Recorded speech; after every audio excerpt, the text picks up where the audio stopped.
अस्सलामुअलैकुम, my name is Sania Rafiq. I am here to teach you chemistry.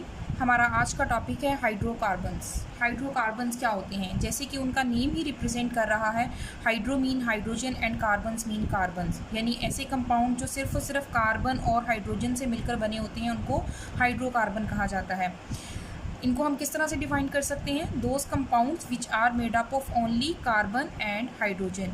इनकी example है CH4। CH4 का name है मीथेन। अब CH4 का हम थोड़ा सा स्ट्रक्चर डिस्कस कर लेते हैं। यहाँ पे CH4 किस तरह से बनता है, तो यहाँ पे कार्बन का एटॉमिक नंबर है 6।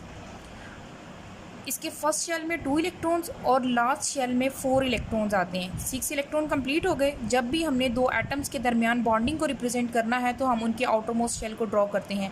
यहाँ पे हमने कार्बन के आउटरमोस्ट शेल को ड्रॉ कर दिया जिसमें 4 इलेक्ट्रॉन है, उनको मैंने डॉट से रिप्रेजेंट कर दिया है। अब कार्बन की वैलेंसी यहाँ पे 4 है। अब इसको अपना आउटरमोस्ट शेल कंप्लीट करने के लिए, यानी अपना ऑक्टेट कंप्लीट करने के लिए, अपने 8 इलेक्ट्रॉन कंप्लीट करने के लिए फर्दर 4 इलेक्ट्रॉन्स की ज़रूरत है। 4 उसके पास हैं, 4 की उसको ज़रूरत है, उसके 8 पूरे हो जाएंगे और वो स्टेबल हो जाएगा।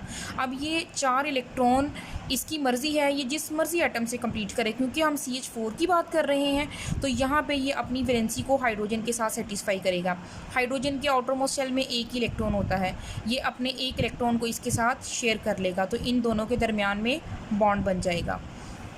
इसी तरह से जो ये वाला हाइड्रोजन है, ये भी क्या करेगा, ये भी शेयरिंग करेगा और इन दोनों के दरमियान भी बॉन्ड बन जाएगा। इसी तरह ये भी शेयरिंग करेगा, इनके दरमियान भी बॉन्ड बन जाएगा, ये भी शेयरिंग करेंगे, इनके दरमियान भी बॉन्ड बन जाएंगे। इस तरह से ये 4 बॉन्ड्स बन जाएंगे इनके दरमियान में और ये हमारे पास CH4 का मॉलिक्यूल बन जाएगा। इसी तरह C2H4 है, हम इसको भी डिस्कस करेंगे, लेकिन आज के लिए आपने सिर्फ यही एग्जाम्पल करनी है।